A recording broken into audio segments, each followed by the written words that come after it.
fazer uma breve apresentação do professor e depois falar um pouco do grupo, aí a gente inicia. O professor Arthur Assis, ele é bacharel e licenciado em História pela Universidade Federal de Goiás, mestre em História pela Universidade de Brasília, e doutor pela Universidade de Wittenberg, na Alemanha. Professor associado de Teoria e Metodologia da História na Universidade de Brasília, nas áreas de Teoria da História e História do Pensamento Histórico. Dentre algumas publicações importantes, a gente tem os livros What is History For? Johann Gustav Droysen and the Function of Historiography, de 2014, e A Teoria da História, de Jörn Husen, uma introdução, em 2010.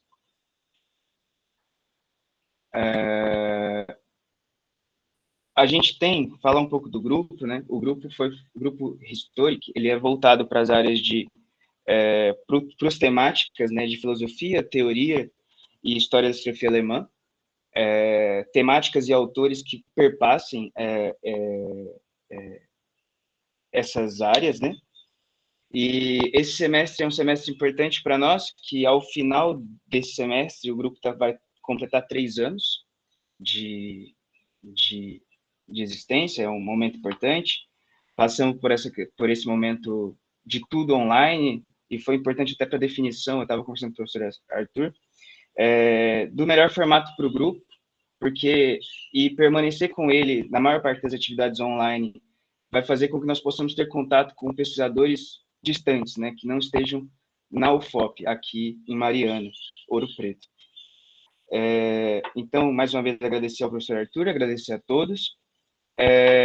A fala do professor hoje intitulada A Hermenêutica e os Fins da História na Historic de Droysen. Então, passar a palavra ao professor Arthur.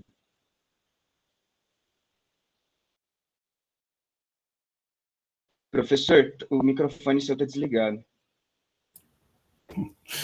Obrigado, Igor, pela apresentação. Obrigado também à Aniele e a todo o grupo pelo convite. É um grande prazer. Eu tinha muita curiosidade, sentia mesmo necessidade de conhecer esse grupo de estudos em historiografia alemã. Acho que mais cedo ou mais tarde eu tinha mesmo que conhecer vocês. Eu estou muito grato pela oportunidade. Eu vou hoje falar, como o Igor lembrou, sobre hermenêutica e fins da história na teoria da história do Droysen, ou seja, teoria da interpretação histórica e concepções relacionadas com o sentido ou finalidade da história, que podem ser depuradas da obra do autor alemão. Mas antes de entrar nesses 2 temas principais e interconectados, eu queria dar 4 pequenos passos preliminares. Então, eu começo com 4 passos preliminares e, em seguida, chego ao tema o tema que consta do título da apresentação. Eu espero não levar mais do que 45, 50 minutos para apresentar o que eu quero apresentar para vocês, ok? Então, o primeiro passo é um esclarecimento etimológico sobre o significado de historic. Esta palavra que está não só no título da apresentação, mas também no nome do grupo de estudo, né? Como vocês sabem, há 2 termos em alemão que se traduzem em português por história, Geschichte e History. O primeiro desses termos aponta originalmente para a história que acontece, por assim dizer, objetivamente, independentemente de ser esse acontecimento objeto da atenção por parte de um historiador. Um verbo alemão para acontecer é precisamente geschehen, que tem origens etimológicas comuns com Geschichte. History, por outro lado, sinaliza em primeira linha para o conhecimento histórico, para a história tal como conhecida, por exemplo, por um historiador, ou lida pelo leitor de histórias. Na divisão semântica do trabalho, perceptível no latim medieval, trata-se aqui da Historia rerum gestarum, por oposição às res gestae, a história das coisas acontecidas, por oposição às coisas que aconteceram.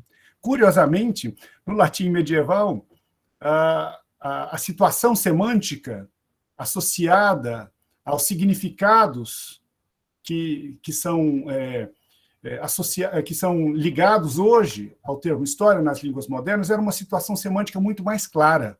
Certo? O termo história, no latim da Baixa Idade Média, era um termo que se aplicava quase que exclusivamente à narração de feitos acontecidos, né? O que não acontece no universo semântico contemporâneo, por várias razões, né? Quem quiser conhecer melhor, pode ler o verbete História, de autoria do Reinhard Koselleck e de outros colaboradores, que foi publicado no Brasil há alguns anos pela Editora Autêntica, né? Não é preciso saber alemão, basta poder ler ou ouvir para entender que Historik deriva diretamente de History e não de Geschichte. Historik, histórica, em tradução literal, aponta para uma reflexão centrada em primeira linha nos princípios da historiografia, mais ou menos como a poética, desde Aristóteles, pretende tratar dos princípios da poesia.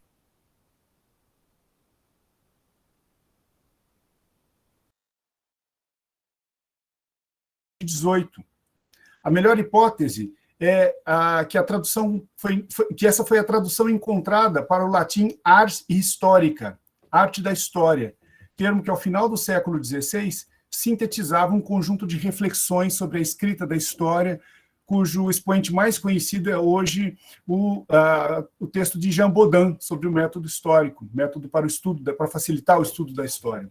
Muito importante para a difusão do étimo foi a coletânea Artis Historica Penus, o Tesouro da Arte da História, editada em 1779 na Basileia. Então, eu coloco aqui a hipótese forte de que historic deriva de histórica, se associa à histórica e é uma tradução, originalmente uma tradução da noção de arte da história, de uma reflexão sobre a prática, sobre a escrita da história, sobre a prática da historiografia, tal como essa maneira de falar se tinha consolidado entre certos círculos eruditos da época do Renascimento, né, no final do século XVI. Eu passo, então, para o segundo passo preliminar, que é um tanto convencional. Eu quero dizer algumas palavras acerca da biografia do autor de que nós estamos falando. Droysen não foi apenas um teórico da história. Talvez sequer tenha sido isso. Essa designação de teórico da história é uma designação que podemos dar retrospectivamente, mas que não corresponde à autoimagem profissional que ele tinha de si, e menos ainda, à imagem que os seus contemporâneos tinham dele e do seu trabalho. Droysen nasceu na Pomerânia, em 1808, de uma família luterana sem grandes recursos financeiros. Ficou órfão de pai muito cedo e só pôde completar a sua educação escolar e depois realizar os seus estudos universitários porque recebeu assistência financeira da parte dos antigos colegas de universidade do seu pai. Ele estudou na Universidade de Berlim, onde se familiarizou com o hegelianismo, mas a orientação principal dos seus estudos recaiu sobre os estudos clássicos, e no que hoje nós chamamos de estudos helenísticos. Na verdade, o próprio termo helenismo, na acepção que lhe damos hoje de um conceito de época, foi introduzido por Droysen. Depois de estudar sob a supervisão do importante filólogo August Böck, temas de história do Egito Ptolomaico, Droysen passou a trabalhar numa biografia do imperador macedônico Alexandre, e em seguida numa história do período que se seguiu, obra que deu o título de História do Helenismo. Em paralelo, trabalhava em traduções de grandes obras literárias do período clássico, a saber, as tragédias de Ésquilo e as comédias de Aristófanes.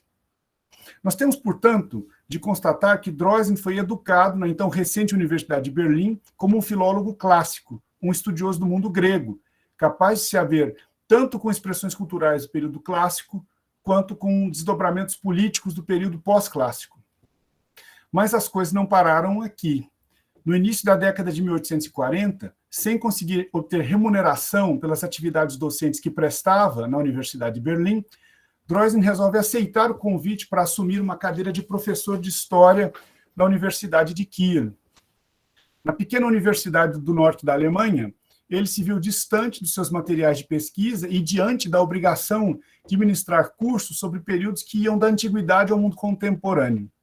Além disso, Kiel estava numa região quente do ponto de vista geopolítico.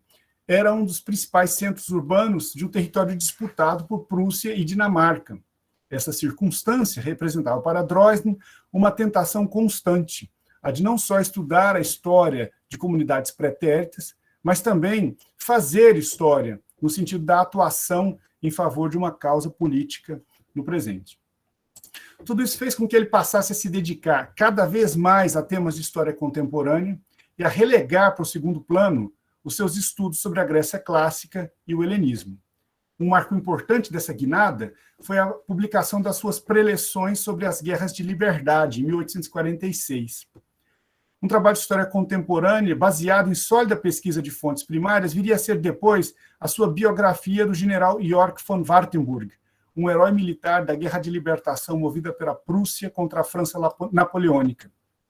Esse livro seria publicado em 1851-52 e foi o maior sucesso literário de Droysen, tendo atingido 8 reedições ainda durante o tempo de vida do autor. Antes de se dedicar a esse projeto, Droysen tinha se envolvido profundamente na política nacional. Em 1848, após uma revolução popular ter amedrontado o arquiconservador Frederico Guilherme IV, da Prússia, Droysen foi eleito representante parlamentar de Schleswig-Holstein na Assembleia Constituinte que se reuniu na Igreja de São Paulo, em Frankfurt.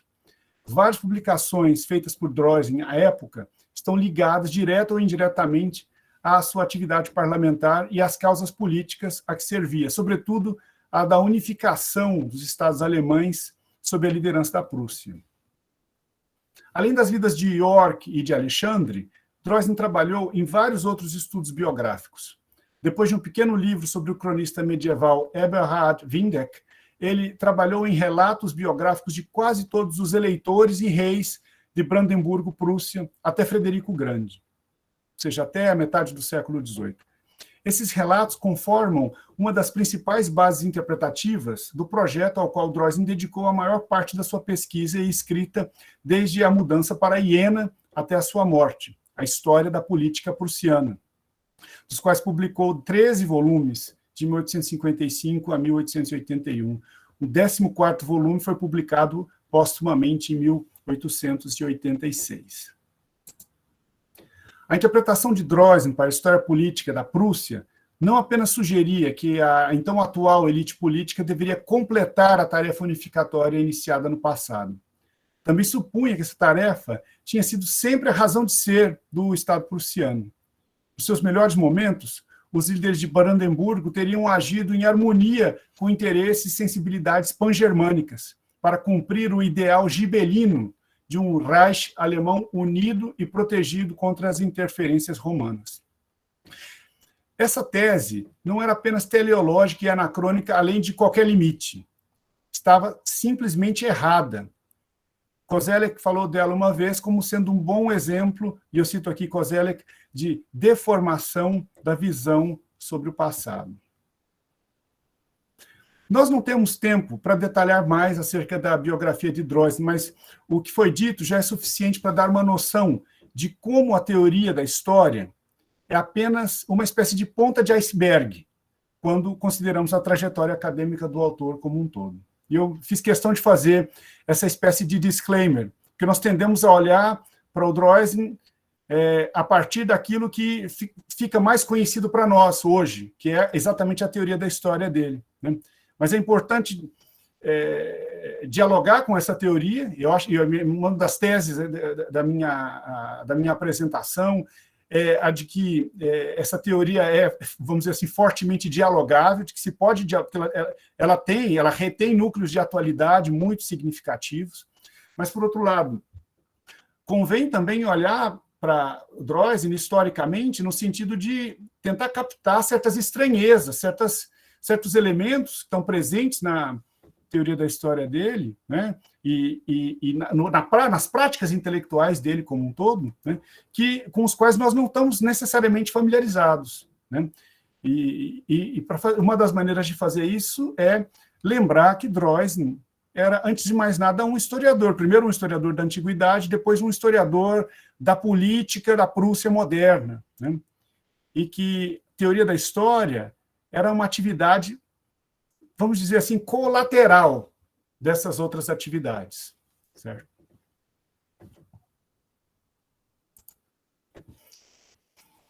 O meu terceiro passo preliminar, e eu disse no começo que eram 4, é o seguinte, é simplesmente lembrar que ou seja, o contexto disso que eu estou falando aqui, da pesquisa que deu base à minha apresentação, né?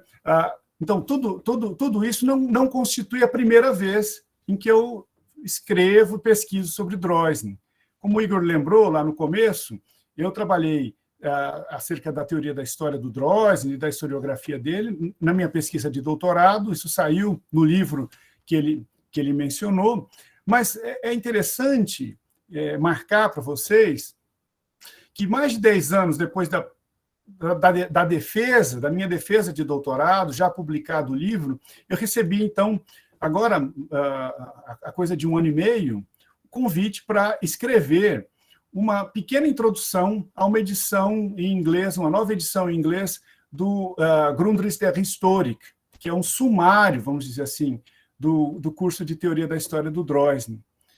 Essa reedição vai acontecer no âmbito do projeto da Bloomsbury History, Theory and Method, que é um grande projeto editorial que está decorrendo dentro da área de teoria e metodologia da história, e que tem uma seção de clássicos do pensamento histórico. Resolveram, então, colocar em versão reeditada uma tradução antiga do sumário do curso de Teoria da História do Droysen. Me pediram, então, para fazer a apresentação, e eu resolvi que eu não devia simplesmente repetir o que eu já tinha escrito em outros lugares. Eu resolvi fazer uma espécie de pesquisa nova acerca de um tema que eu já conhecia. Nesse sentido, uma espécie de experimento pessoal que, pelo menos na minha percepção, deu bons resultados. Eu fiquei satisfeito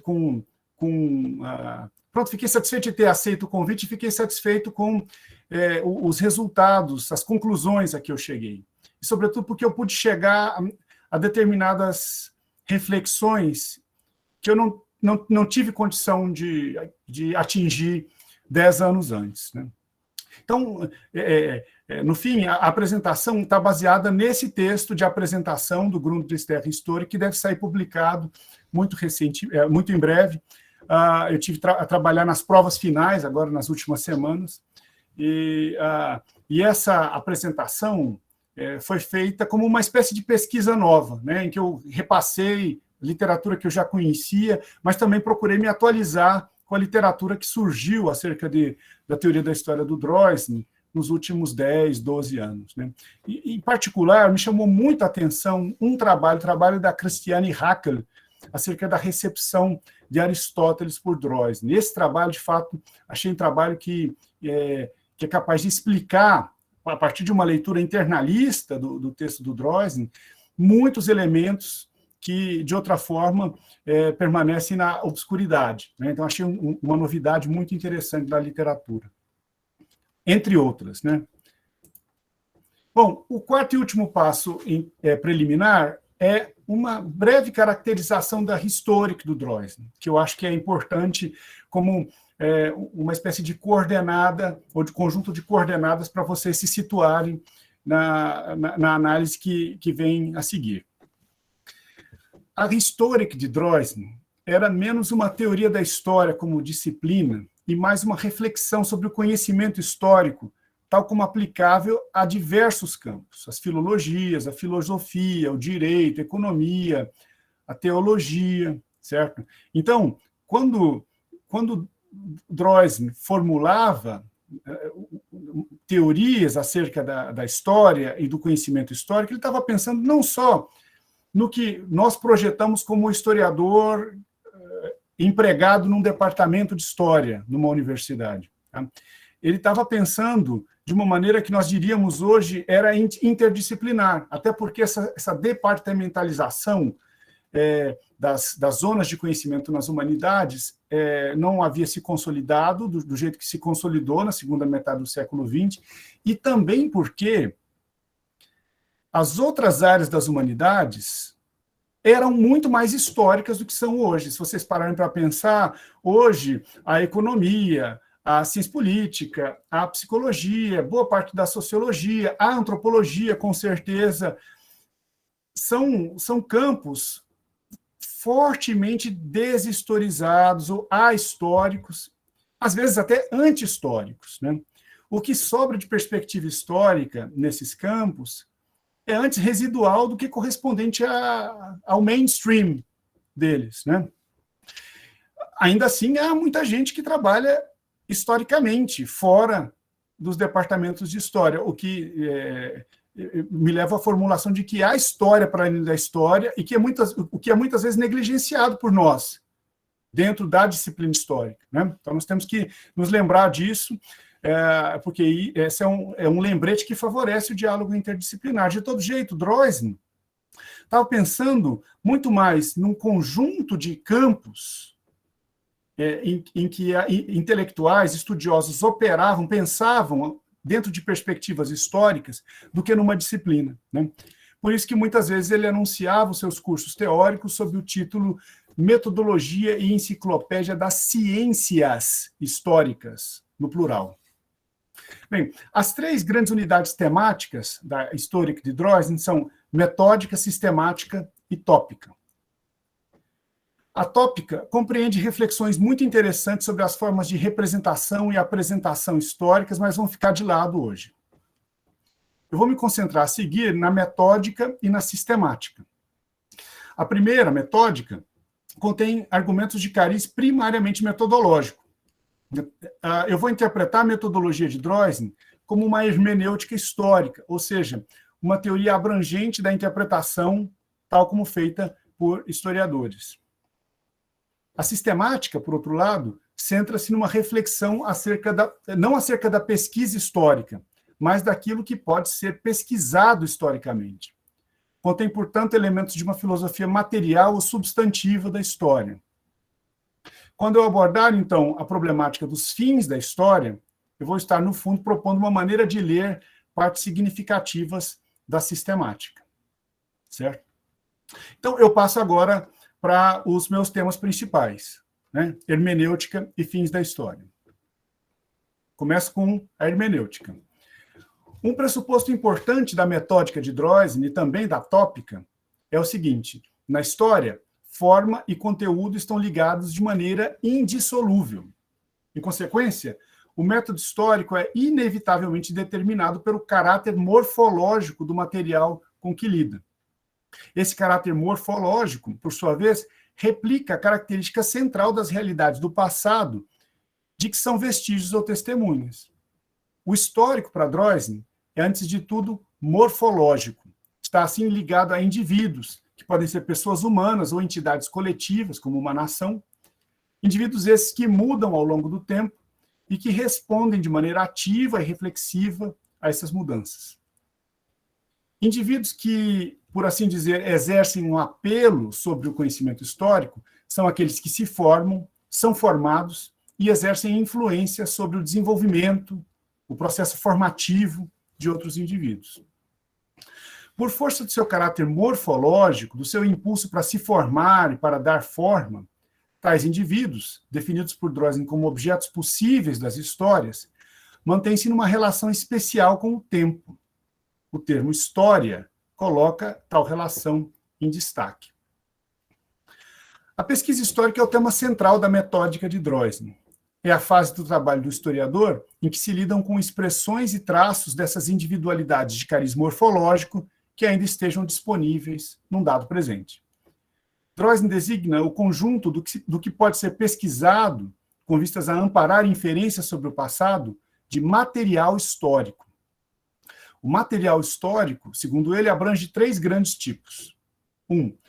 As fontes, que são produzidas com a intenção de transmitir ao futuro uma certa memória de eventos transcorridos, como, por exemplo, vários tipos de texto, a maioria, documentos oficiais, textos de cunho testemunhal, como crônicas, histórias, biografias, livros de memória, etc. 2, os resíduos, ou seja, resíduos de natureza material ou imaterial, que de alguma forma foram legados ao presente, mas sem que nisso estivesse ativa uma intenção memorial. Droysen tem em mente aqui não só os chamados vestígios arqueológicos ou patrimônio arquitetônico de uma cidade, por exemplo, mas também objetos imateriais, de natureza bastante complexa, como uma instituição ou até mesmo uma língua. Tudo isso para o Droysen constitui o que ele chama de resíduo e está dentro do campo do material histórico, do material pesquisável pelo historiador. O terceiro tipo, ele chama de monumentos.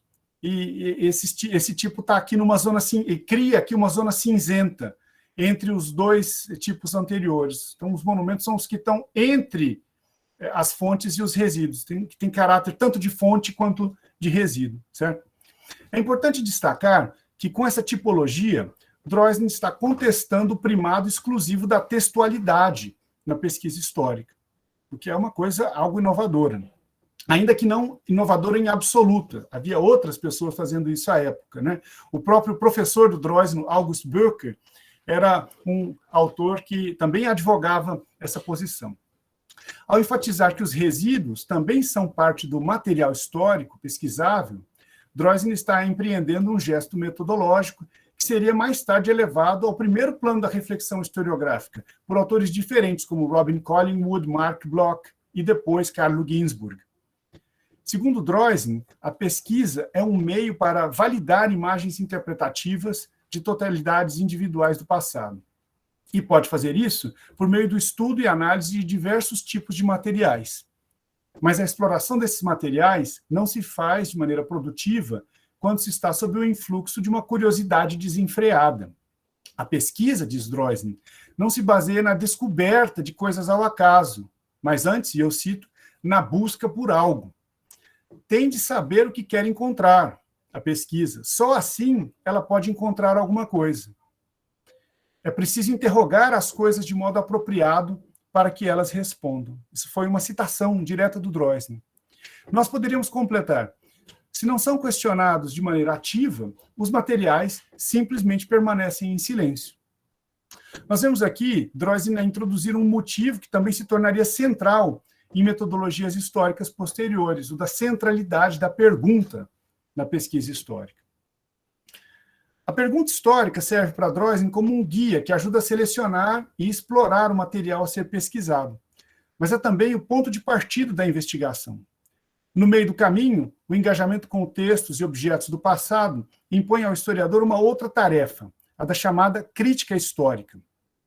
É aqui que se tenta estabelecer a autenticidade e confiabilidade dos materiais de que se dispõe, que se tenta saber se e como esses materiais foram alterados ou adulterados pela cadeia de transmissão que possibilitou que remanescessem. Nas suas aulas teóricas, Droysen discutiu de maneira exaustiva questões atinentes à crítica das fontes. Isso mostra a maneira como ele assimilou tradições anteriores de reflexão sobre materiais de pesquisa, tais como as encontráveis em campos como a diplomática, a numismática, a cartografia, a história da arte, a arqueologia, entre muitas outras.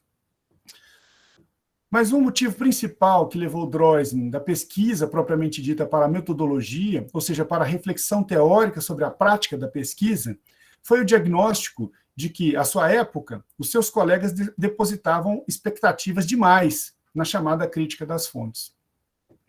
Isso, para ele, era a manifestação de um objetivismo simplista, que ele pretendeu refutar nas suas aulas e textos. Uma crítica implícita a esse objetivismo centrado na crítica das fontes está presente na sua famosa definição, segundo a qual a essência do método histórico, e eu cito, é compreender por meio da pesquisa, é a interpretação. Fim da citação. Essa definição admite que o engajamento crítico com os materiais provenientes do passado é fundamental, que eles têm de ser encontrados, verificados, lidos, com o auxílio de regras metódicas e práticas eruditas de diferentes tipos.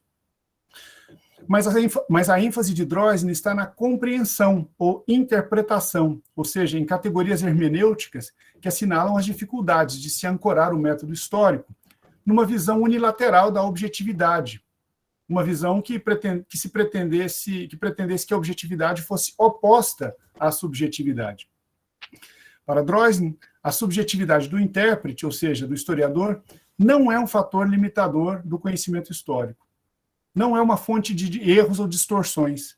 É antes a própria condição que possibilita a interpretação. Agora, como funciona essa interpretação que Droysen enfatiza como sendo a operação mais essencial da pesquisa e que se encontra, portanto, no centro da sua metodologia histórica? No esquema de Droysen, depois de tratar criticamente dos materiais coletados, o historiador deve lidar com os significados neles transmitidos, consciente ou inconscientemente. É aqui que podemos situar abstratamente o princípio da interpretação. A seguir, vou tentar descrever a teoria da interpretação histórica de Droysen com a ajuda da famosa metáfora do círculo hermenêutico, ou seja, da ideia de que a compreensão de um texto ou de uma expressão linguística emerge do esforço sistemático e repetido de se relacionar partes e todos, por exemplo, as frases de um texto à totalidade textual, ou uma obra de arte ao seu contexto, e assim por diante.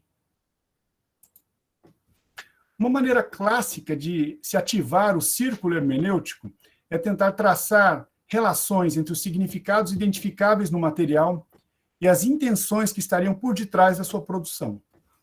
A hermenêutica romântica, e também a do final do Iluminismo, centravam-se precisamente na relação entre o significado expresso por uma subjetividade e as intenções subjetivas que o originaram. Mas o importante é que Droysen realoca essa orientação psicológica ou intencionalista da tradição hermenêutica dentro de um horizonte mais alargado, no qual a interpretação é aplicável a muito mais do que a expressões ou mentes individuais. Droysen mobiliza, portanto, uma noção estendida de interpretação. Essa extensão se faz em múltiplas direções. Numa delas, os textos e objetos do passado, ainda acessíveis no presente, são tomados como o que eu vou chamar de portais hermenêuticos para os mundos do passado de que se originam. A interpretação aqui não vai somente do texto à intenção, da expressão à mente daquele que expressa. Chega também a unidades contextuais alargadas.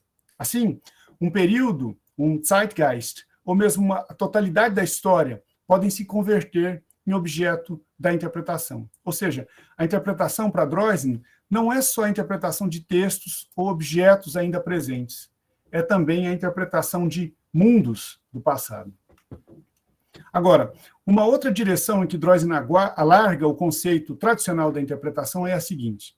Para ele, a compreensão histórica não tem só a ver com o mundo interpretado, isto é, o mundo do passado em questão. Tem também ressonância sobre o próprio mundo em que a interpretação se dá. Isso quer dizer que a interpretação não está orientada unilateralmente para materiais, mentes ou contextos do passado.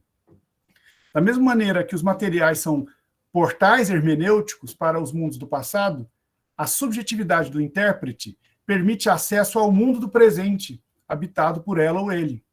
A interpretação, para Droysen, não é simplesmente o mesmo que a recuperação de significados pretéritos ou a representação de mundos do passado. Está, assim, conectada intimamente à compreensão de como esses mundos do passado vieram a existir, mas quer também entender como esses mundos foram continuados e descontinuados em meio aos processos que constituíram o mundo em que a própria interpretação tem lugar.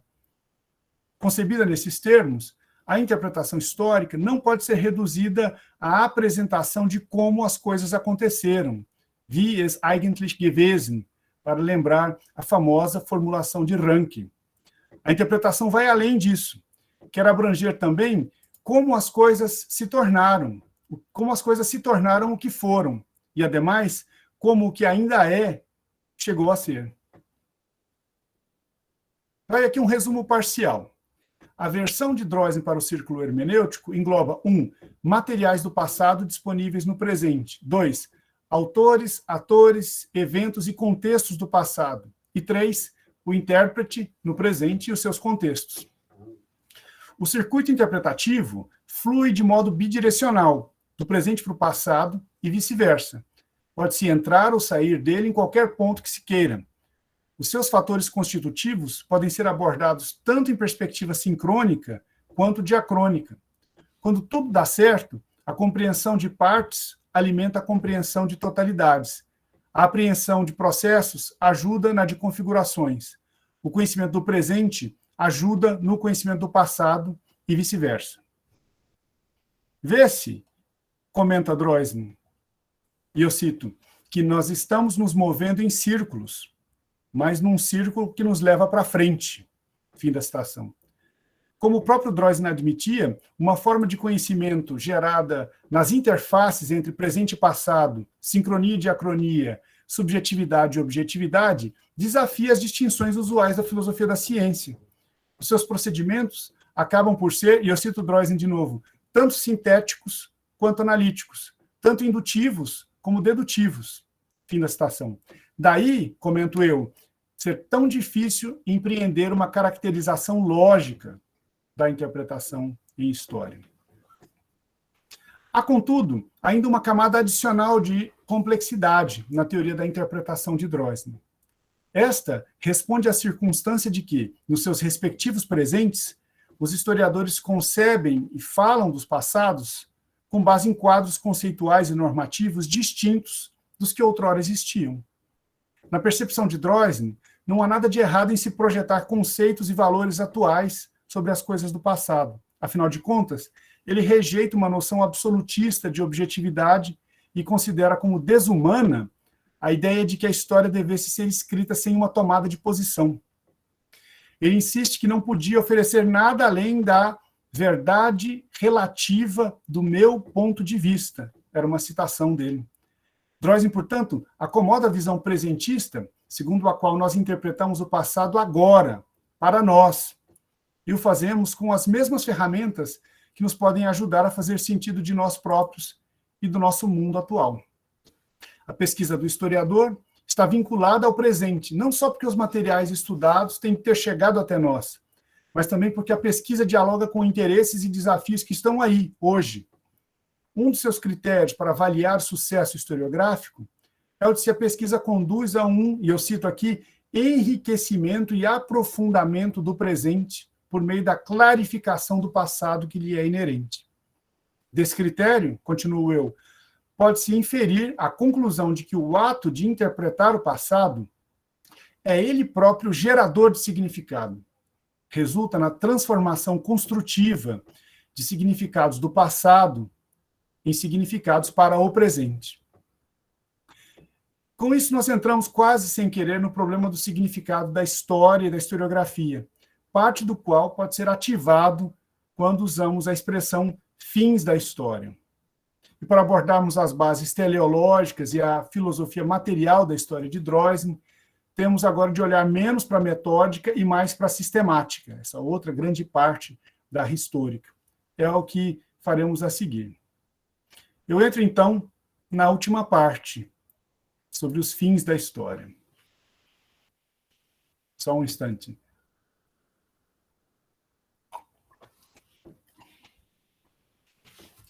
Droysen considera que o significado histórico é constituído a posteriori, através da operação da interpretação. Experiências, ações e interações não são históricas, a não ser que as interpretemos dessa forma. Fora de um tal quadro interpretativo, ações e palavras do passado certamente têm significado, mas não um significado histórico. Uma ação, afirma Droysen, apenas se torna história como resultado do tipo de visão sob a qual a consideramos e apreendemos. Fim da citação.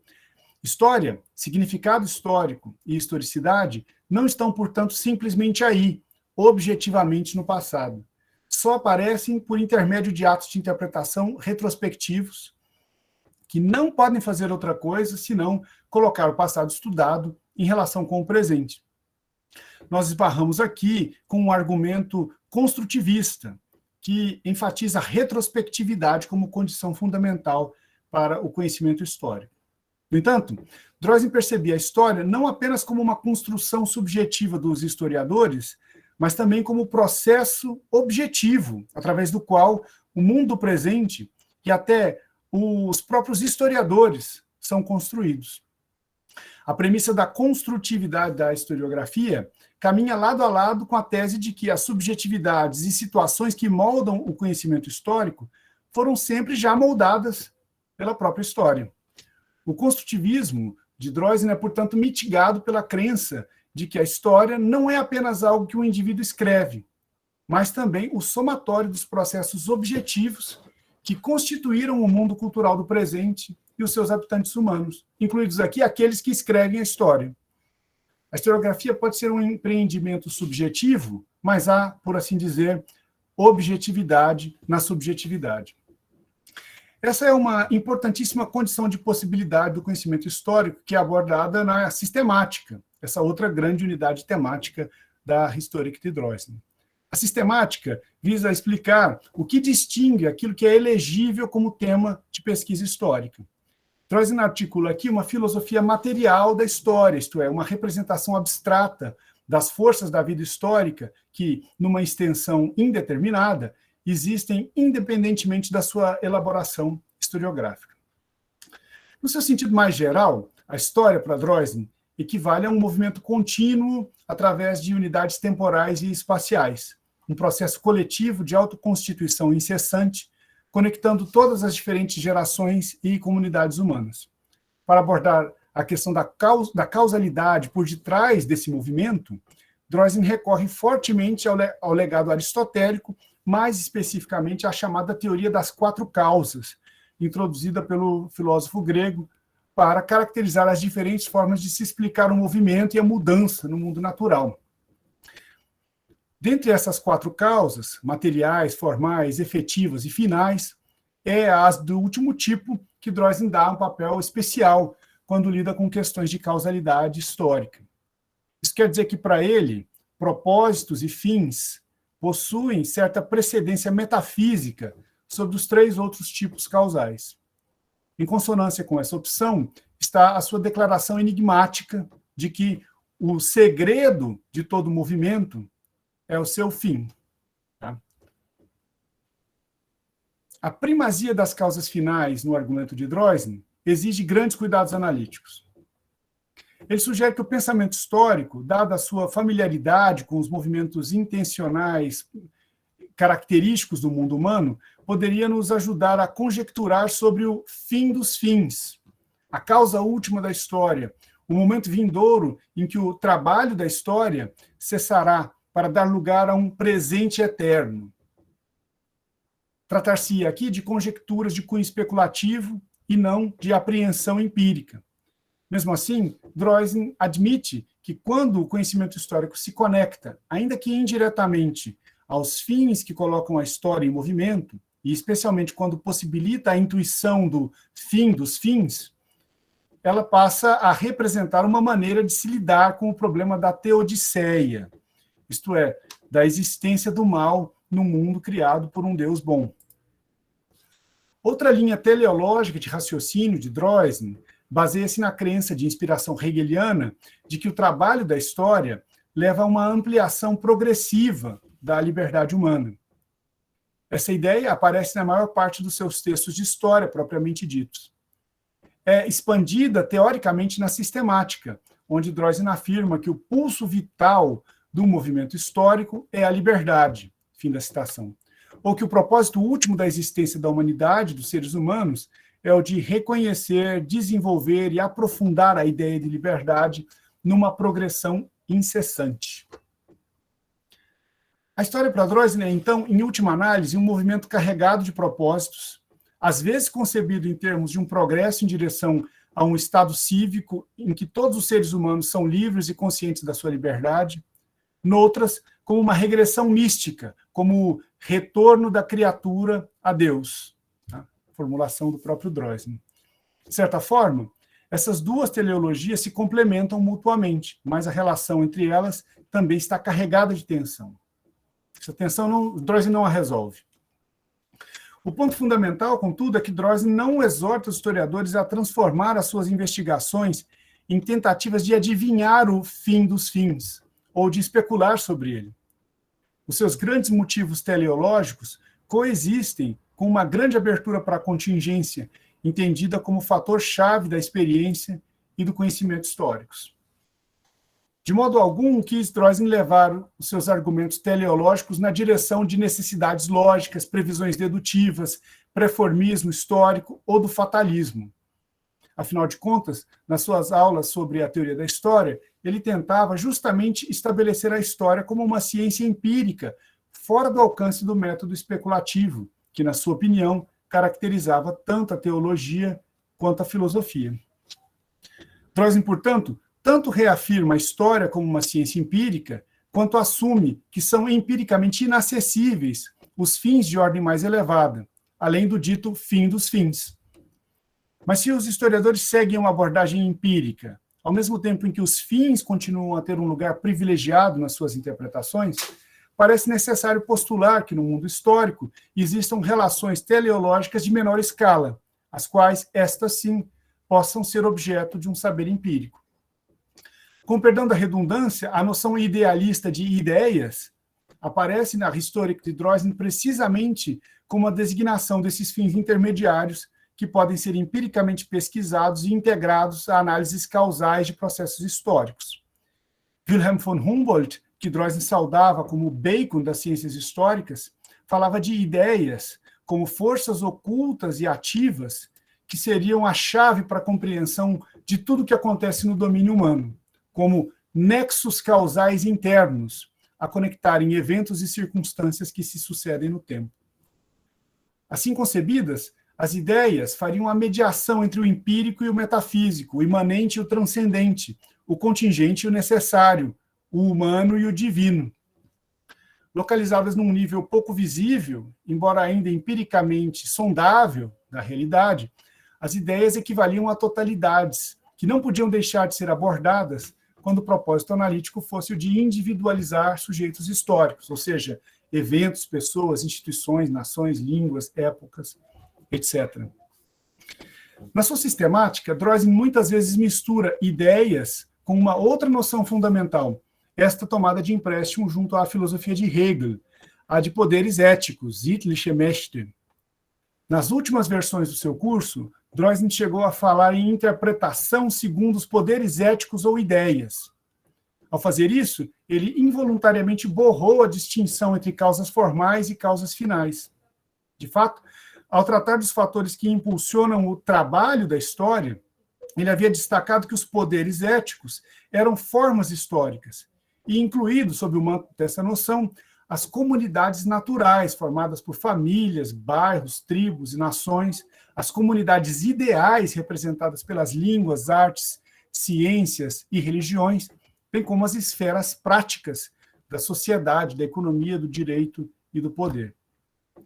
Aqui está só uma das incongruências e contradições detectáveis nesta eclética seção da teoria da história de Droysen, que de resto está cheia de adaptações criativas e às vezes até de leituras errôneas de textos de outros autores. Além disso, é preciso notar que noções estruturantes dessa parte da argumentação de Droysen, tais como mundo ético, poderes éticos ou ideias, são demasiado ambivalentes, sendo usadas ora como construtos dependentes de interpretação, ora como elementos objetivos da própria realidade do passado, ora como preparados dialéticos das duas coisas. Significado histórico, propriamente dito, só aparece quando ações e processos são postos cognitivamente em conexão com os poderes éticos em evolução. Isso quer dizer que a historicidade não tem a ver simplesmente com agentes individuais. Como, na prática, os poderes éticos correspondem a instâncias coletivas, famílias, estados, línguas, etc., o significado histórico sempre terá um componente social. Mas, mais importante ainda, também será sempre fruto de relações temporais complexas.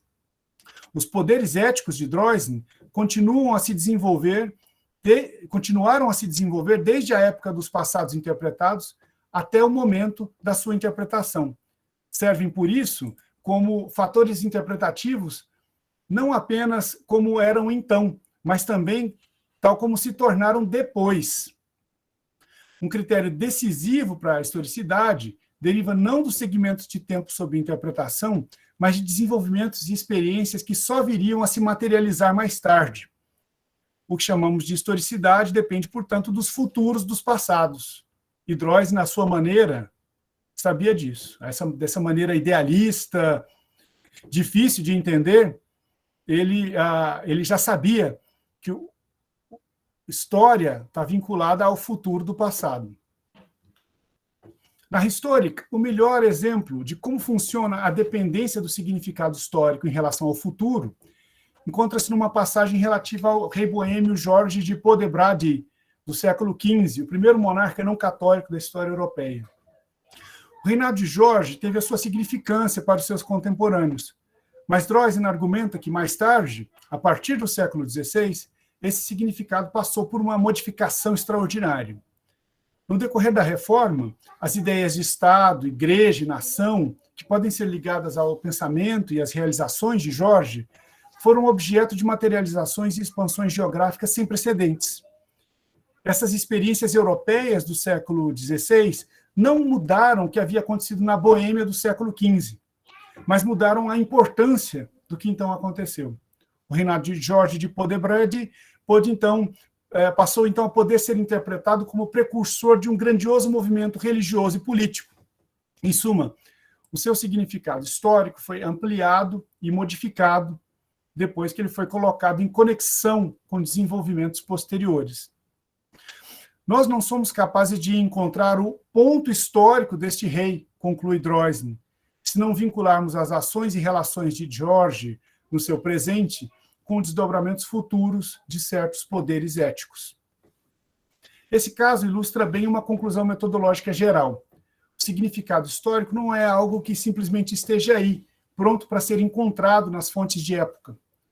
Só pode aparecer por meio de um ato imaginativo de pensamento, que coloca tempos diferentes em relação uns com os outros, e assim lê uma experiência pretérita por referência aos seus efeitos futuros e a posteriores horizontes de significado. O significado de eventos, atores ou épocas do passado só pode ser sondado retrospectivamente, pois só depois é possível saber qual terá sido o seu impacto de longo prazo sobre a atualização de ideias éticas. Quanto mais sabemos sobre o futuro das experiências passadas, indica Droysen, tanto maior clareza podemos ter acerca do seu significado histórico. Na explicação teleológica de Droysen, o ponto no tempo a partir do qual o olhar retrospectivo do historiador se projeta, ou seja, o presente desse historiador, pode ser considerado como o fim provisório do processo histórico. O presente do historiador corresponde ao estágio provisoriamente final do movimento incessante, contínuo, a miúde em espiral, que caracteriza todas as esferas dos poderes éticos. Estava aqui uma citação. A subjetividade dos historiadores e o mundo por eles habitado não são então enxergados como fatores mais recentes, como os fatores mais recentes do mesmo movimento que Droysen considera como o tema central da historiografia. O presente do historiador abriga um ponto de vista ideal a partir do qual se pode lançar um olhar de longo prazo para ideias, processos e eventos, com o que se pode entender como as ideias evoluíram gradualmente ou morreram, e como os eventos foram gerando efeitos ao longo de um tempo que termina precisamente no momento da interpretação.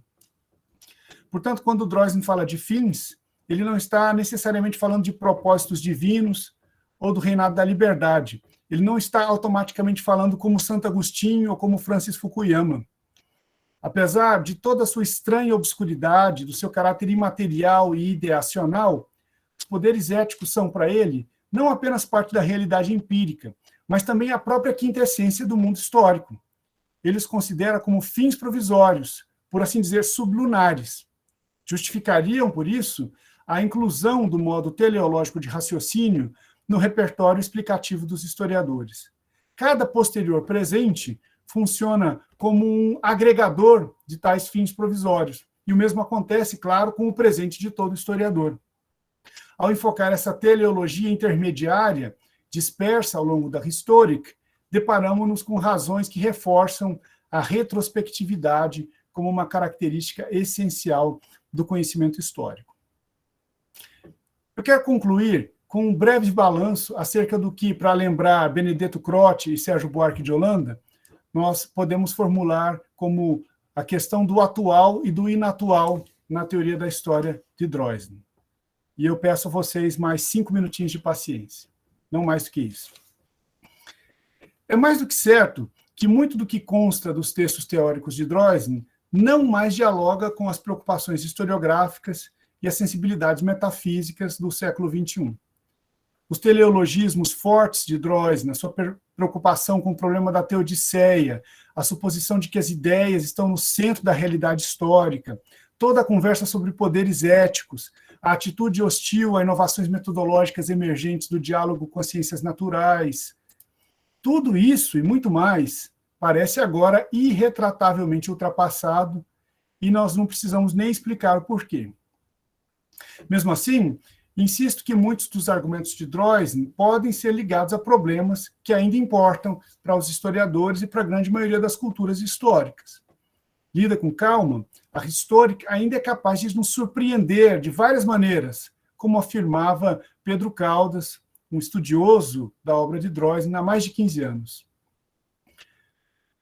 Contrariando a sua própria prática, Droysen instou os historiadores a irem além da história de eventos políticos e a pesquisar fontes não oficiais e materiais não textuais.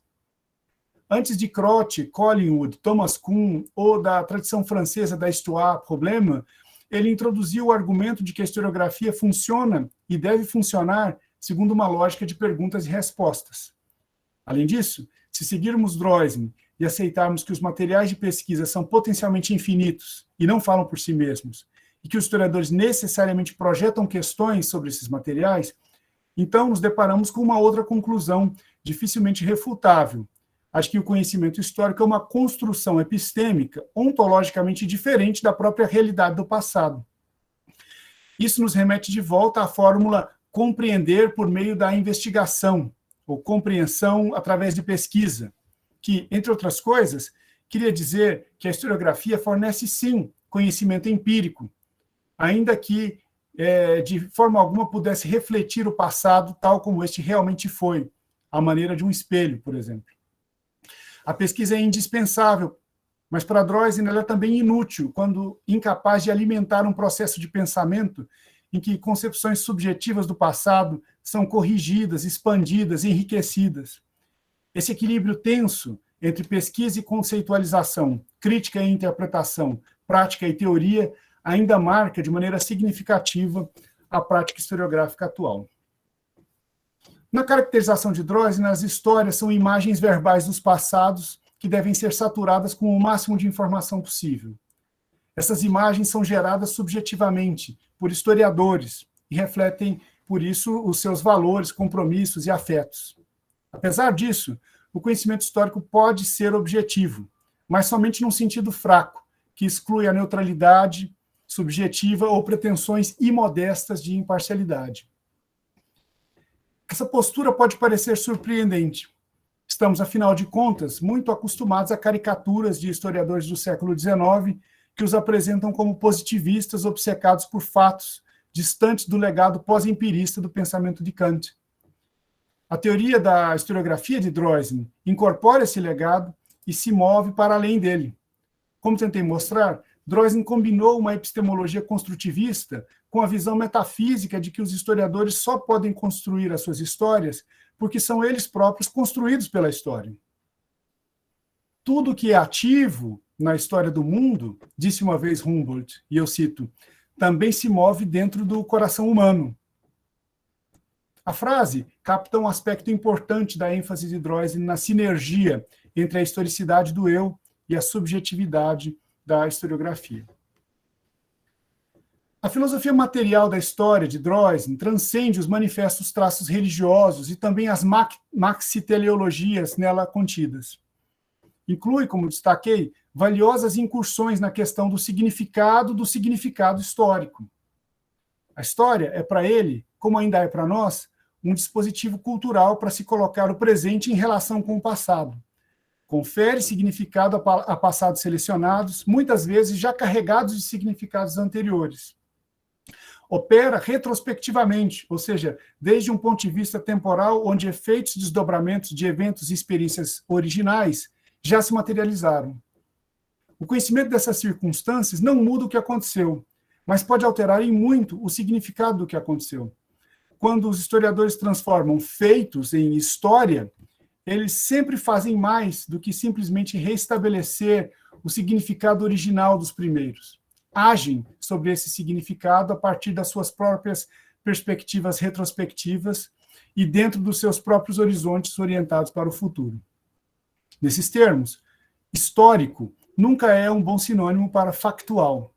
Questões factuais muitas vezes podem ser resolvidas para além de qualquer dúvida razoável, ao passo que o significado histórico está sempre sujeito a modificações. Droysen ainda é capaz de nos ajudar a entender por que o histórico, o que quer que este seja, é o produto de uma relação mutante com um presente em constante transformação. Porque, como disse Goethe certa vez, a história, e eu cito, de tempos em tempos, precisa ser reescrita. Uma resposta a esse velho enigma é uma das coisas que nos podem surpreender quando percorremos os fascinantes labirintos ontológicos e epistemológicos que estruturam a Rhetoric. Pessoal, era isso. Eu peço um pouco de desculpas por ter me estendido tanto, mas era isso. Obrigado. Obrigado, professor Arthur. Foi uma fala esclarecedora e que levanta muitos questionamentos. Eu gostei muito e tenho um comentário, não é uma pergunta, um comentário a fazer, mas a gente vai abrir para outras pessoas também poderem fazer perguntas e tudo mais.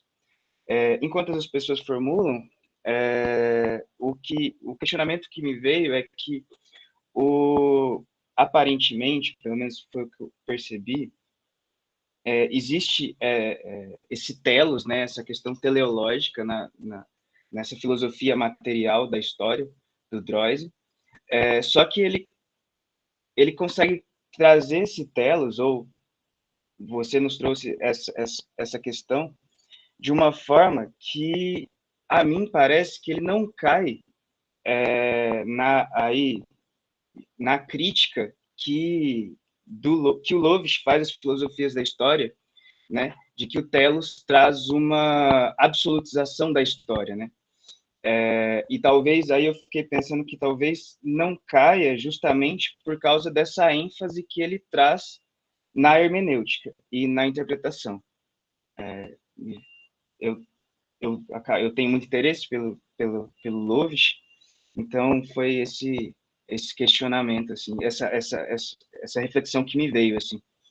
Mas aí o restante do pessoal que puder fazer perguntas Eu posso estamos comentar, abertos. Igor? Pode.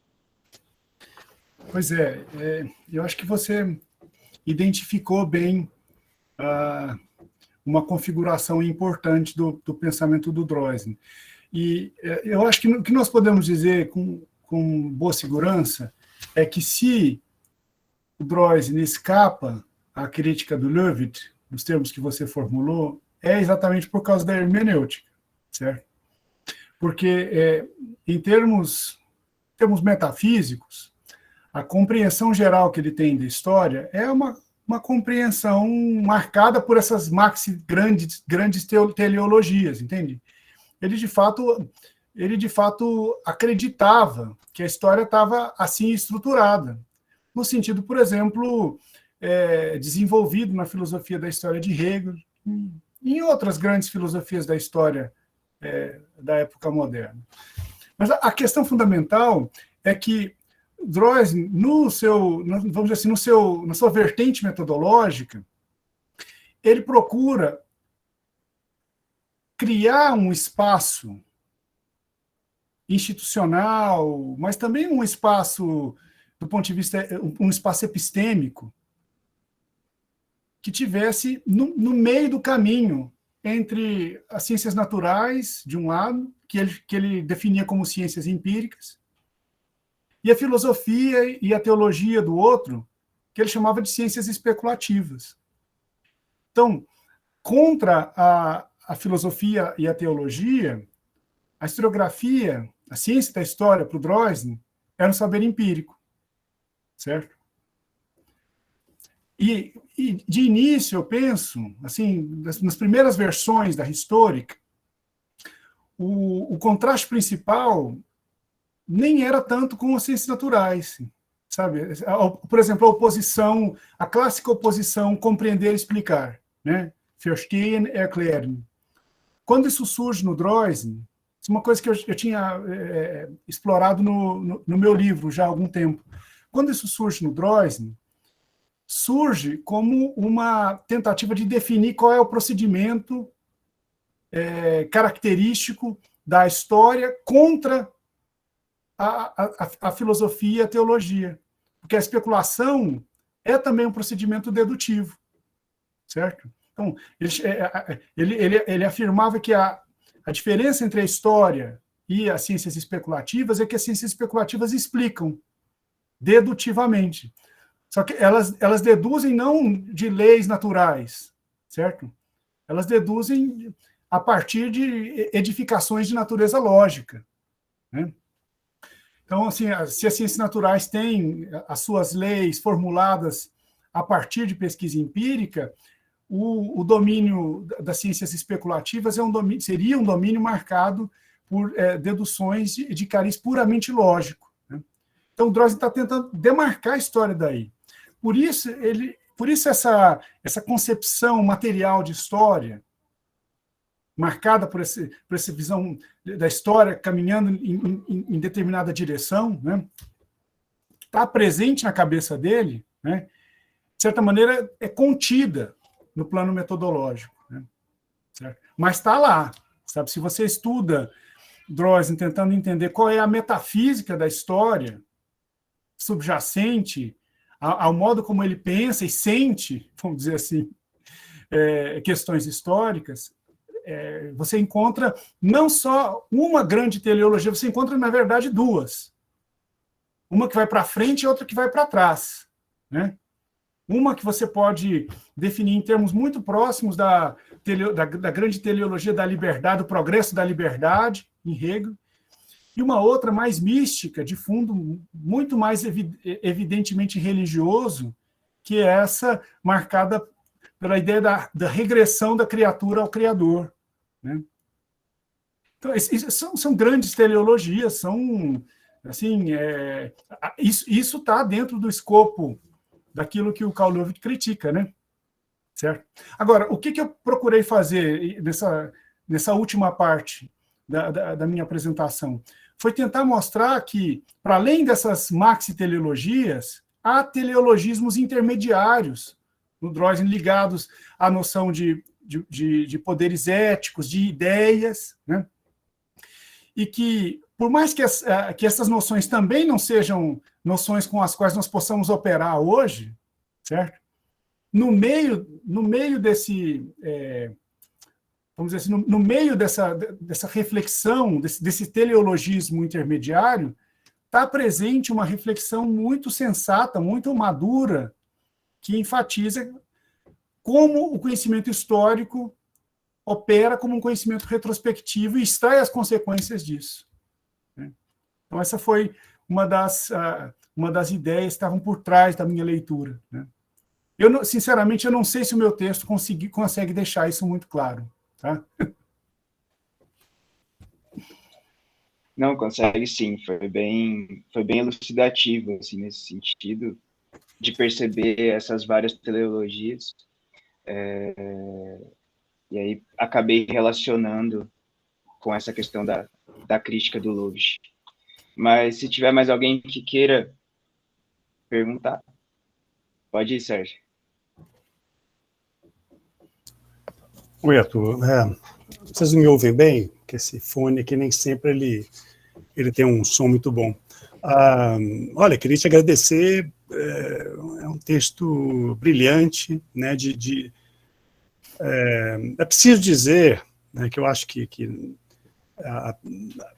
só uma descrição, digamos assim, das publicações do Arthur não dá, talvez, para todo mundo que está aqui, a dimensão da importância do trabalho dele, que já ultrapassou há muito tempo os limites assim, da nossa comunidade brasileira, da área de história de historiografia, de teoria da história. O Arthur é uma pessoa que goza de reconhecimento grande lá fora, né? E esses convites que têm sido feitos a ele são uma evidência disso. Então, você nos brinda com uma exposição exemplar, sobre todos os pontos de vista, né?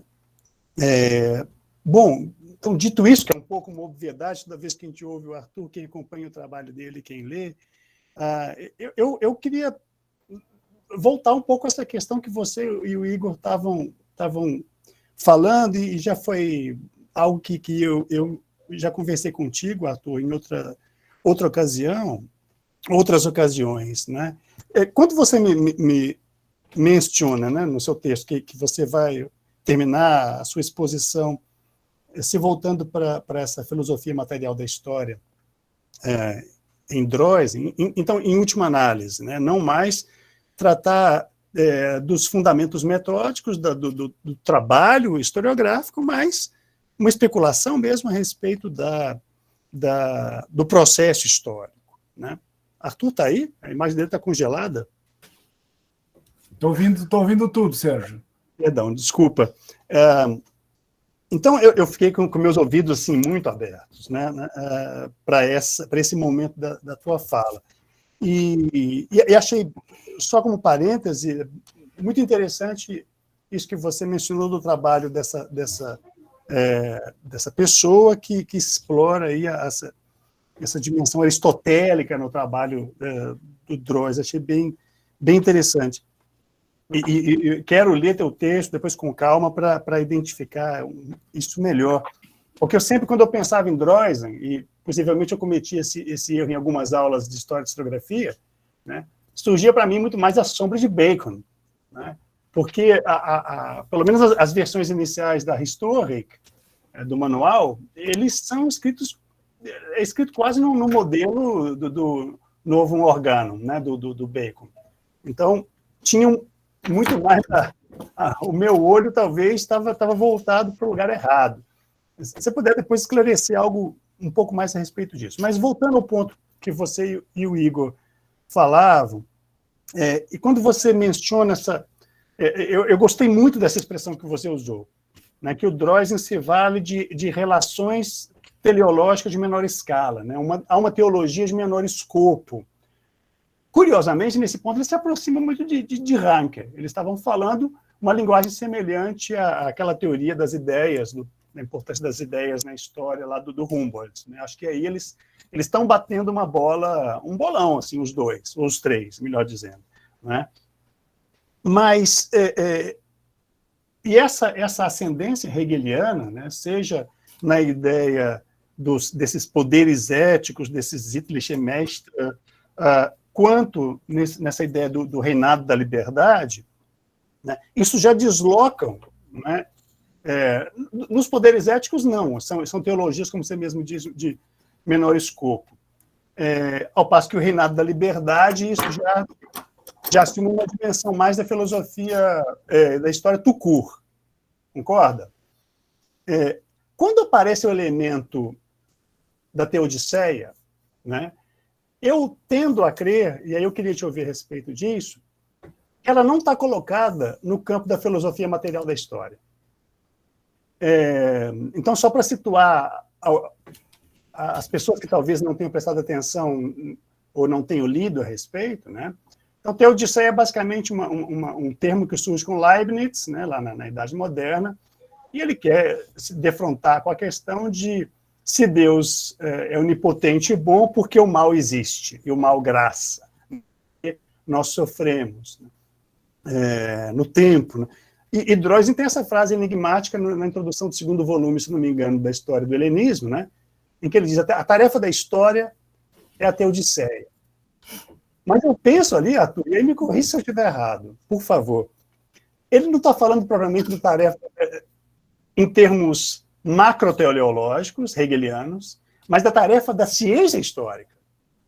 A tarefa do conhecimento histórico, né, é explicar para nós, né, agentes históricos, né, por que é que a história, em grande medida, é uma história de sofrimento. Né? Hegel diz em algum lugar, nas preleções sobre filosofia da história, que as páginas da história dedicadas à felicidade continuavam em branco. Né?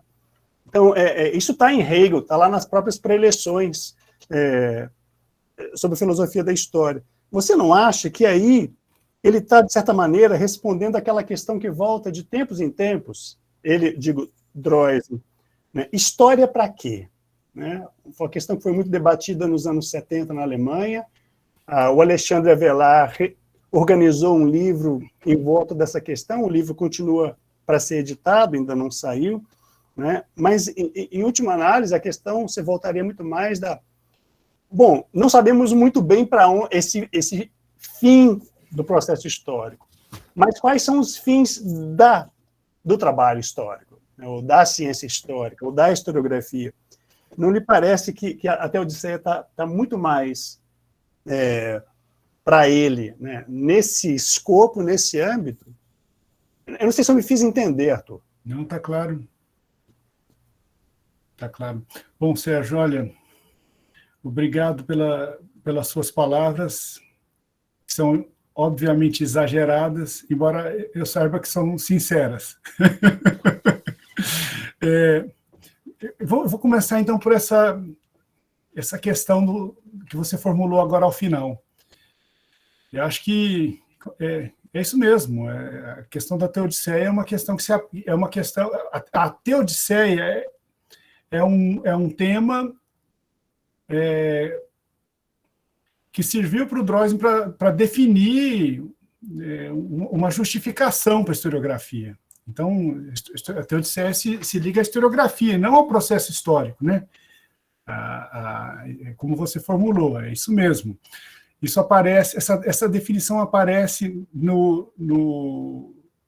nisso que depois surgiu como um material associado à história do helenismo, mas que foi um prefácio privado. Quando o Droysen terminou o segundo volume, que hoje é o terceiro, certo? Da história do helenismo, ele imprimiu em alguns dos exemplares um prefácio privado, tá? Em que ele expunha basicamente as bases religiosas da interpretação dele do helenismo e da concepção geral de história e historiografia dele, né? Tanto que em edições anteriores da Historic isso ganhava o título de Teologia da História, um título que foi colocado pelo Hübner, né, pelo Rudolf Hübner, o neto do Droysen, que primeiro editou as conferências de teoria da história do avô. Então, assim, eu inicialmente olhei para o problema da Teodiceia como sendo algo que reflete uma visão do jovem Droysen, certo? Ali no final dos anos 30, no começo dos anos 40. E engraçado que, na interpretação do Frederick Beiser, naquele livro dele sobre o historicismo, que tem um bom capítulo sobre Droysen, essa compreensão religiosa da tarefa da história e do processo histórico, né? As duas coisas não são... Os dois temas não são a mesma coisa, mas eles têm interface, eles geram efeitos um sobre o outro, que essa compreensão religiosa da história teria desaparecido lá depois dos anos 50, quando o Droysen de fato se põe a dar cursos de teoria da história, e teria sumido quase que por completo nas últimas versões do curso da Historic, das preleções e depois das anotações do Droysen. E eu fui ler assim, as diferentes versões da Historic para ver se isso se confirmava, e a verdade é que não dá para falar assim, sabe? Não dá. Mesmo na última versão do Grundriss der Historik, ou seja, do sumário que o Droysen publicou, porque as preleções, os cursos, ele nunca publicou, isso foi reconstruído e publicado, e, bom, isso é até hoje um problema editorial, né? Agora menor, porque o Horst Planck publicou, de fato, a chamada Historic letzter Hand, que eu ainda não tenho, que custa caríssimo, não pude usar, mas que já está disponível. Então, você tem agora uma versão filologicamente boa, da primeira vez que o Droysen deu o curso de teoria, e uma versão que faz uma boa compilação filologicamente cuidadosa das últimas versões. Ou seja, uma versão baseada nas últimas versões, mas feita com bastante cuidado filológico. Então, você não precisa ler esses textos que o Droysen não publicou, lê simplesmente os que ele publicou, ou seja, o Grundrisse der Historik na última edição, na edição pública. E você vai encontrar esses motivos. Essa edição que vai sair agora pela Bloomsbury, para a qual eu fiz a introdução, está ali uma série de motivos religiosos fortíssimos, estruturantes uma visão geral do processo histórico, né? A questão é o quanto isso afeta a metodologia, entende? E que afeta, entende? Não dá simplesmente para separar, sabe, a sistemática da metódica. Tem vasos comunicantes. Mas a questão é o quanto essa metafísica histórica e esses teleologismos fortes têm impacto sobre as definições metodológicas fundamentais. Nós temos, no mínimo, uma contradição, por causa daquilo que eu disse quando respondi ao Igor. O Droysen quer fundar a história como uma ciência não especulativa, em certo sentido, como uma ciência anti-especulativa, empírica, né? Então, isso é difícil de conciliar com representações finalísticas muito fortes do processo, né? Parte da dificuldade que nós, como intérpretes, hoje temos, vem de contradições e tensões que estão geradas por essa situação em que o Droysen se colocou, né? Mas eu penso que, muito mais que ficar denunciando contradições, nós podemos ler o texto do Droysen tentando, vamos dizer assim, depurá-lo um pouco desse artefato conceitual que já não joga mais o nosso presente, né? De certa maneira, adaptando certos insights fundamentais. Então, a minha leitura do Droysen, ela é tanto contextualista, no sentido de que, às vezes, eu tento mostrar a estranheza do Droysen, mas ela é também dialógica, que eu tento conversar com ele, adaptar assim, certos insights fundamentais que estão presentes ali e fazer uma coisa que o Frank Ankersmit disse que queria fazer com a tradição do historicismo como um todo, né? O Frank Ankersmit, esse último grande livro dele, que é Meaning, Truth and Reference in Historical Representation, ele afirma basicamente que o historicismo, lá no seu período clássico, tinha basicamente a melhor teoria da historiografia jamais concebida.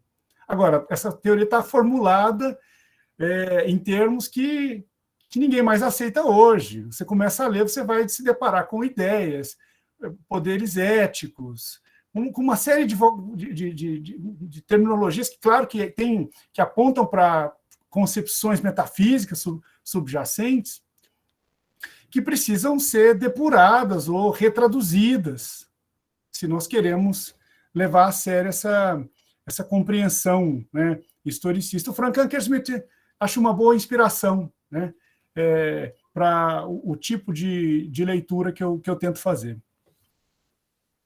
Obrigado, Arthur. Pessoal, mais alguém que queira fazer? Pode fazer também questões no chat, eu leio. À vontade. O Renato. Pode, manda aí.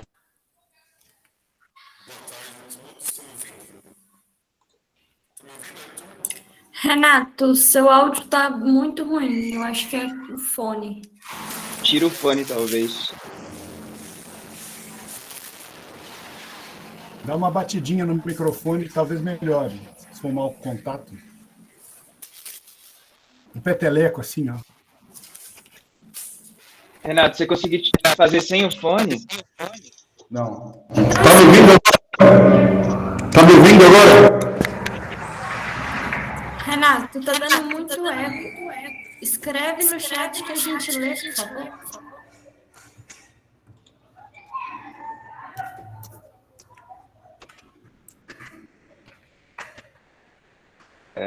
Enquanto o Renato escreve, se tiver mais alguém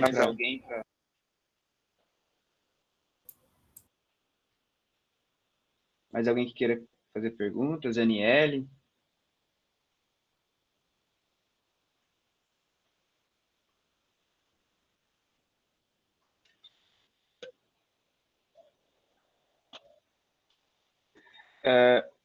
Enquanto isso, outra questão que me veio, assim, aí eu acho que é uma questão simples até, né? Ou não tanto, mas nessa ênfase que ele dá na hermenêutica e na interpretação, ele também sempre coloca do outro lado a questão do processo objetivo também, né? Essa questão interpretativa e processo objetivo. E aí eu fiquei me questionando se essa relação entre os dois, pela influência hegeliana, se daria de maneira dialética no Droysen, ou ela se daria de outra forma, ou de alguma questão. Teria isso. Eu acho que dá para falar, sim, Igor, numa relação dialética entre a objetividade do que aconteceu no passado e a subjetividade do intérprete. Eu acho que dá para formular, assim, sem grandes problemas, né? Mas o que me parece fundamental na teoria da interpretação do Droysen, e que eu acho que é, de certa forma, polêmico dentro da tradição hermenêutica, é essa expansão que ele confere ao conceito de interpretação. Uma pessoa que eu e Sérgio conhecemos bem e de quem nós gostamos muito, nós até fizemos com ele uma entrevista, certa feita, que é o Gunther Scholz, que é, assim, uma figura de dentro, vamos falar assim, da tradição hermenêutica alemã, né? Foi editor do Archiv Begriffsgeschichte, foi colaborador no Historisches Wörterbuch der Philosophie. O Scholz, como um bom intérprete de Schleiermacher e como, de certa maneira, alguém que procura atualizar a posição de Schleiermacher e também, de certa forma, de Dilthey também. Dilthey, nesse sentido, era uma espécie de Schleiermacheriano. Não olha com bons olhos para esse movimento de expansão do conceito de interpretação no Droysen, sabe? Então, dentro da tradição hermenêutica, há quem pense que o conceito de interpretação estava melhor quando ele era aplicado, basicamente, à interpretação de texto. Eu tentei mostrar que, no Droysen, é como se esse conceito, que tinha vamos dizer assim, uma aplicabilidade bastante bem definida nos quadros da tradição hermenêutica anterior, saísse de controle, porque ele começa a apontar para todos os lados, né? Ele não aponta mais só para o texto, ele aponta para o próprio passado, de onde o texto vem, mas ele também aponta para o presente do próprio intérprete, né? Então tem aqui uma expansão que não é consenso dentro da tradição hermenêutica. Agora, se nós olhamos para essas questões a partir de uma ótica mais do nosso próprio presente, né? Parece ser difícil conter. É difícil colocar o gênio para dentro da garrafa depois que ele saiu, né? Entende? Então, assim, o discurso teórico contemporâneo, para o qual a categoria de interpretação desempenha um papel importantíssimo, né? Nesse discurso fica difícil legislar sobre o significado do termo, sabe? Então, me parece que, de certa maneira, a postura do Droysen, ela se ajusta bem com as práticas contemporâneas, com a semântica contemporânea de interpretação. Ainda que, claro, do ponto de vista lógico, né, seja um conceito de interpretação extremamente desarrumado, certo? Sloppy, né, como se diz em inglês, sabe? O Renato acabou escrevendo a pergunta dele. Vou ler aqui, para todos. Sabemos que Droysen está muito mais preocupado com a teoria da história para pensar sua dimensão cognitiva que Hegel.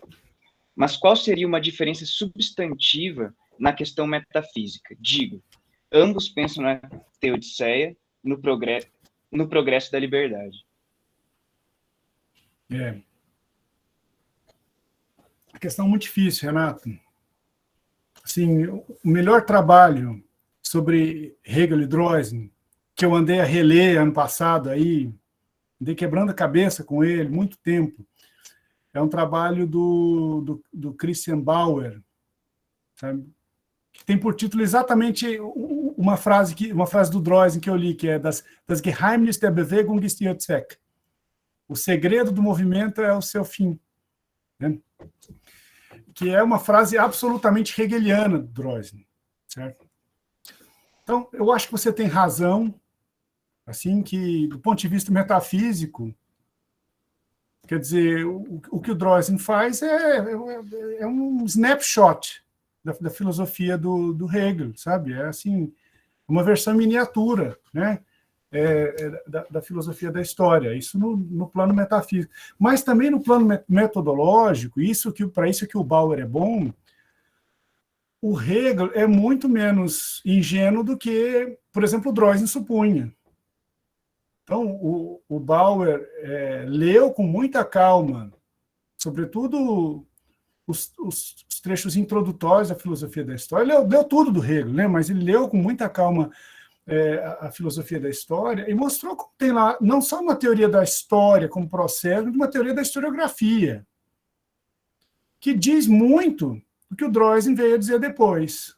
Então, a relação, por exemplo, a centralidade do presente, a relação a ideia do historiador como de certa forma, alguém que constrói, mas que também é construído, sabe? Em tudo isso tem hegelianismo de fundo. Né? O Droysen exagerava, eu acho, assim, o caráter não empírico da filosofia da história de Hegel. Quando você lê a filosofia da história de Hegel, você vê que o próprio Hegel procurou se delimitar de abordagens históricas anteriores que ele julgava serem deficientes do ponto de vista da empiricidade. Né? Então, no Droysen tem muita caricatura de Hegel. Né? E sobretudo, eu estou falando só do Hegel, assim, filósofo da história, né? Para não falar do Hegel político, e tudo, porque o Droysen também desempenhou um papel muito importante na disseminação de um preconceito que até hoje marca a imagem do Hegel, que é do Hegel como um filósofo da reação. Né? Hegel não era um reacionário, politicamente falando, nunca foi. Né? É claro que o hegelianismo de direita, nos anos 30 e 40, é outra história. Né? E acho que o Droysen leu Hegel muitas vezes, o Hegel, sobretudo nas suas ressonâncias políticas, inspirado por debates e hostilidades desenvolvidos no plano do hegelianismo, sobretudo com os hegelianos de direita, nessa época. Né? Então, sim, é difícil dizer onde se diferencia. O que nós podemos dizer, com certeza, é que, Droysen era alguém que escrevia de dentro da história. Droysen não era um filósofo. Droysen não era um professor de filosofia. Portanto, Droysen era uma pessoa que estava muito preocupada em demarcar território metodológico, epistêmico, mas também político-acadêmico, vamos falar assim, em termos de política acadêmica da historiografia, certo? Ainda que ele não tivesse em mente uma departamentalização no sentido que nós conhecemos hoje, certo? Ele estava pensando assim, em historiadores como portadores de uma identidade epistêmica e profissional diferente da do filósofo. E estava, claro, operando com uma certa caricatura do que é a identidade epistêmica do filósofo, né? Dizendo assim, o filósofo é aquele que não trabalha historicamente, né? Ele trabalha é basicamente um lógico, entende? Eu acho que a imagem do filósofo, do Droysen, é a do lógico, né? Então, assim, aí você encontra, nesse plano, você começa a encontrar diferenças, mas não sei se são diferenças substantivas, sabe? No fim das contas, certo? Agora, claro, isso eu estou falando de metafísica, né? Em termos de metodologia, o Droysen desenvolve muito mais do que o Hegel, né? É uma metodologia que lida com muito mais questões do que aquelas que Hegel explora nas suas considerações mais metodológicas. Tá, Renato? Eu não sei se você queria complementar, tinha uma coisa que o Sérgio tinha mencionado sobre Bacon, que eu me lembrei agora de responder. Mas o Sérgio pode falar, depois eu volto ao Bacon, eu dou um jeito de voltar. Vai lá, Sérgio. Bom, é chato pedir a palavra de novo assim, mas enquanto as pessoas talvez vão pensando aí as questões, é uma pergunta muito simples. Você sabe o quanto eu me interesso pela dinâmica de recepção das obras. Eu acho que esse estudo de recepção eu acho muito estimulante. E uma coisa que me chama a atenção, Arthur, aí, de novo, me corrija se eu estiver errado, mas por que a obra de Droysen ela permanece mais ou menos assim obscura, ou pelo menos não debatida? Ela parece... a gente, se não me engano, só encontro uma referência rapidíssima numa nota do Weber nos escritos metodológicos dele, a Droysen. Em Simmel, até onde sei, não há. Em Rickert, não há. Todo aquele pessoal ali na virada do século XIX para o século XX, que estava, digamos, dando a teoria da história um arcabouço assim, sólido, né, parece ter dialogado muito pouco com Droysen. Se eu não estiver errado, só vai acontecer lá depois da guerra, né, onde ele vai merecer uma atenção grande do Gadamer em Verdade e Método, né, ao meu ver, era um pouco forçando um pouco demais no estilo do Gadamer, mas e a tese do próprio Rosen, né, de 68, não é isso? De doutorado sobre o que aconteceu, como é que se explica que um autor que teve essa qualidade, porque ler Droysen ainda hoje, eu pessoalmente acho muito impressionante, né? Mesmo aquelas primeiras versões do manual, e aliás ele usa ciências históricas da maneira que o próprio Rickert vai usar, né, o termo ciências históricas para qualificar as humanidades. O que aconteceu? Como é que se explica isso aí? Esse hiato tão grande? Isso é uma coisa difícil de explicar, sabe? Mas eu acho que tem fatores que ajudam a entender, né? Assim, o primeiro fator é o seguinte: o Droysen, eu acho que a percepção do Droysen historiador teve impacto sobre a percepção do Droysen teórico da história. Isso dá para ver, por exemplo, em Weber. Sabe, assim, a visão, por exemplo, que Weber tinha dos chamados historiadores da escola, que depois vieram a ser chamados da escola prussiana, né? Historiadores prussianos, aqueles que fizeram o elogio da Prússia, né? É uma imagem negativa, sabe? E Droysen forçou muito a mão, né? A sua história da política prussiana fazia algum sentido quando ele começou a pensar nela, nos anos 50. Né? Por quê? Porque você teve na Alemanha uma esperança, vamos dizer assim, de avançar com a agenda liberal e nacional em 48, 49, né? E depois, à medida que a força da revolução foi se dissipando, né? E que o próprio medo da revolução foi se dissipando na cabeça do monarca prussiano, Frederico Guilherme IV, a ordem, digamos assim, iliberal, antiliberal, volta com força toda, né? Então, Droysen começa a escrever, primeiro a biografia do York, depois a história da política prussiana, para tentar animar as elites, os militares, os diplomatas, os políticos, quem sabe o monarca vindouro, o príncipe, certo? A agarrarem a tarefa da unificação, né? Então, enquanto essa unificação subsiste como uma agenda minoritária, vamos dizer, a agenda da oposição, fazia algum sentido falar de maneira tão grandiloquente acerca da missão histórica da Prússia, certo? Ainda que, do ponto de vista historiográfico, coisa fosse bastante complicada. Mas o ponto é que o Droysen continuou tocando nessa mesma tecla, mesmo depois que o Frederico Guilherme IV ficou doente e foi substituído pelo regente, que seria o Guilherme I. E o Guilherme I tinha uma visão completamente diferente da questão nacional. Mesmo depois que o Bismarck começou a fazer a questão nacional avançar, por força da diplomacia e das armas, e mesmo depois que o Reich foi restaurado, no começo dos anos 70, entende?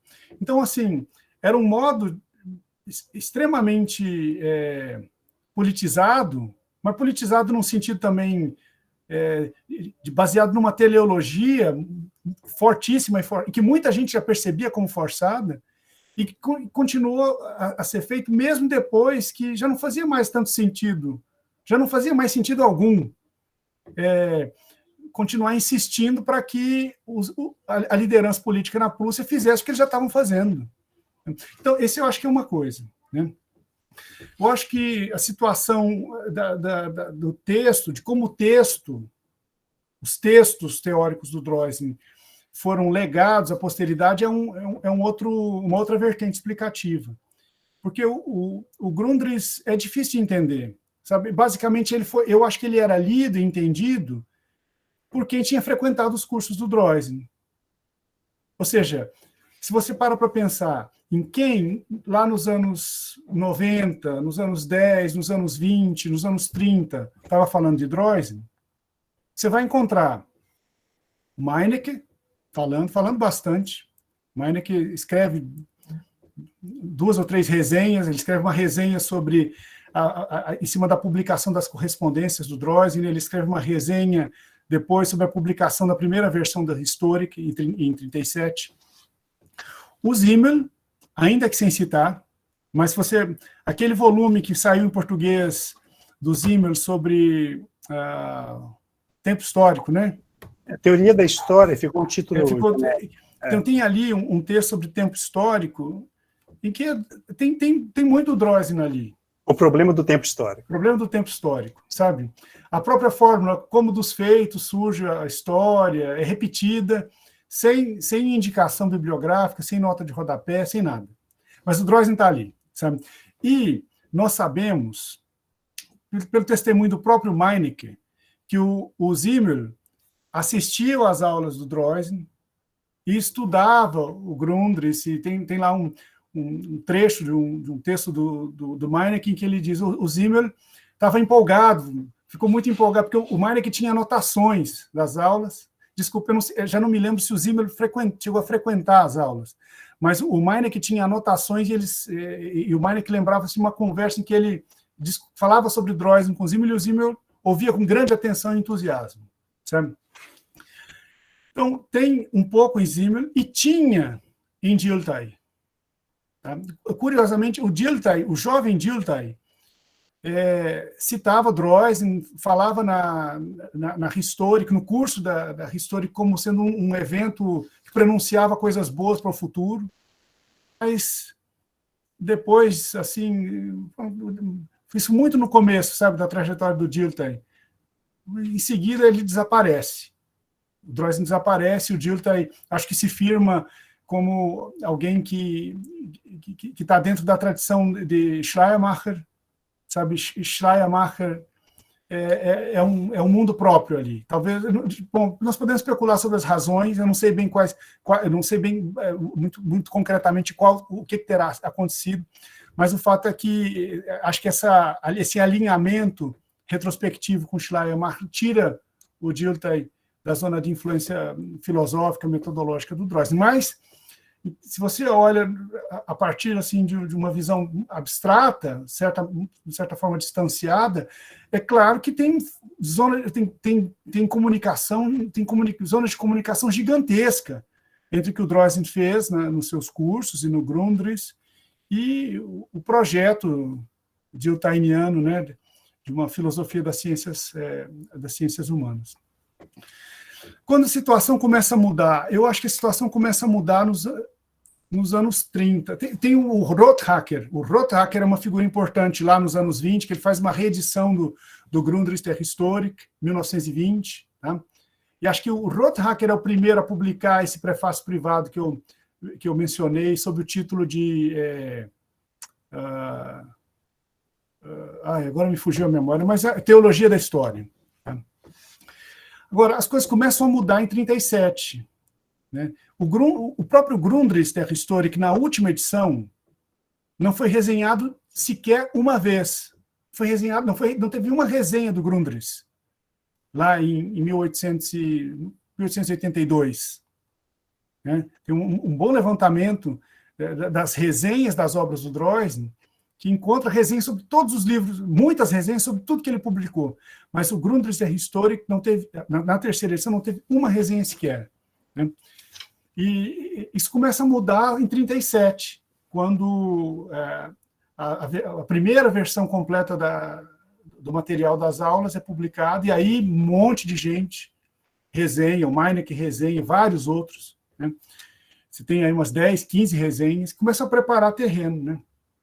Ainda assim, eu concordo com você, foi só nos anos 60, com Gadamer, e depois com Rüsen, que o Droysen veio a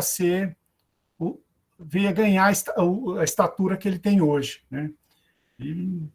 Do contrário, eu penso que ele possivelmente seria hoje uma figura pequena, não houvesse esses... É curioso isso, eu acho que dá até para... Acho que merece um estudo centrado nessas questões, né, não só de recepção, mas também de construção de reputação intelectual, né? Que não fossem esses esforços editoriais, e não fosse a figura do Jan Rüsen como uma espécie de promotor retrospectivo, Droysen não ia ter, nem de longe nem de perto, a estatura intelectual que tem hoje, né? E, no entanto, os textos seriam os mesmos, entende? O que ele pensou teria sido o mesmo que nós conhecemos, né? Então, aqui uma dinâmica interessante, né? Agora, Sérgio, só voltando um pouquinho sobre Bacon, eu acho que o Droysen se identificava com Bacon de várias maneiras, mas numa dessas vertentes, ele também achava que o Bacon tinha traçado, na sua reflexão sobre ciência, um caminho intermediário parecido àquele que ele queria trilhar na história, assim, um caminho entre dogmatismo e o empiricismo puro e simples, né? Está presente na metáfora da abelha, da formiga e da aranha. Está lá no Novum Organum. É que a aranha é o dogmatista, é aquele que fica preso em teias que ele próprio constrói. A formiga faz um grande trabalho, mas faz o que nós chamamos de trabalho de formiguinha. É um trabalho que vai juntando vários pedaços, mas aquilo não se consolida num todo, né? É muito cheio, é muito parcial, muito fragmentário, né? Enquanto que a abelha junta as virtudes dos dois, da formiga e da aranha, e é uma espécie de caminho do meio, né? Eu queria ter chamado meu texto de The Way of the Bee, sabe? O jeito da abelha. Mas o pessoal na editora vetou, por motivos que eu compreendo bem. Das abelhas, do Melville. Pois é.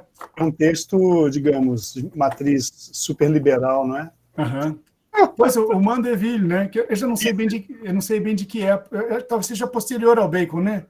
Sim, é século XVIII, se não me engano. E que certamente, bom, não sei, os britânicos têm uma coisa com a apicultura que é bem antiga. Eu não vou dizer que o Bacon está na origem, mas eu quase disse isso, né? Então, lembrando aqui, não tem nada a ver com o que nós estamos falando, mas uma versão mais recente do Sherlock, o Sherlock é apicultor, sabe? É uma coisa engraçada. É muito boa, uma versão bem... Não sei, acho que não é a última, mas uma versão recente do Sherlock. Ele se dedica em boa parte dos episódios a cuidar de abelhas. Então, eu queria agradecer ao professor Arthur por ter vindo, pela fala. Foi a melhor forma possível da gente iniciar as atividades do semestre do grupo. E convidar a todos que se interessem pelas temáticas de discussão e tudo mais. Ao contrário dos últimos semestres, que a gente vinha fazendo encontros de debates de texto, esse semestre a gente pretende fazer mais encontros nesse formato mesmo, de falas, convidando outras pessoas. E aí vocês podem acompanhar o nosso cronograma vai ser divulgado pela nossa página do Instagram, e a gente sempre vai colocar, sempre que a gente gravar, vamos colocar no nosso canal do YouTube também. Alguma coisa que você queira falar, Mariana? Sim, eu gostaria de agradecer ao professor Arthur pela fala. Muito obrigada, professor, por aceitar nosso convite. É uma grande honra ter você aqui. Ao professor Sérgio, né, que é nosso orientador, que sempre deu apoio ao grupo. Obrigada, Sérgio, também por estar aqui, por participar. E, no mais, eu queria convidar aos alunos interessados, né, como o Igor já disse, para participar das nossas reuniões, quando for o formato, ou dos próximos eventos que a gente for fazer. O grupo é aberto para todos, graduando, mestrandos, doutorandos, professores de educação básica, enfim, todo mundo que tem interesse, que goste da temática, que possa contribuir, a gente é aberto ao diálogo. E gostaríamos de convidar a todos e agradecer mais uma vez pela fala. Assim que estiver disponível aqui, eu mando para você o link, Arthur, do vídeo, para você colocar lá no seu canal. Acho que no mais é isso, gente. Obrigada. Deixem só agradecê-los mais uma vez pelo convite e dizer a vocês que, pronto, podem me chamar de novo, por favor, que quero voltar a conversar mais com vocês sobre outros temas, né? Mas, de qualquer maneira, esse é um contexto importante, é uma iniciativa muito, muito importante. Eu me identifico tremendamente com a delimitação temática que vocês deram ao grupo. E quero dizer a vocês que estou à disposição para nós continuarmos a conversar. E como falei, peço que me chamem de novo no futuro próximo. Tá bem? Obrigado, pessoal. Com certeza, professor, muito obrigada. A gente vai ter outras oportunidades e sempre bem-vindo. Obrigada.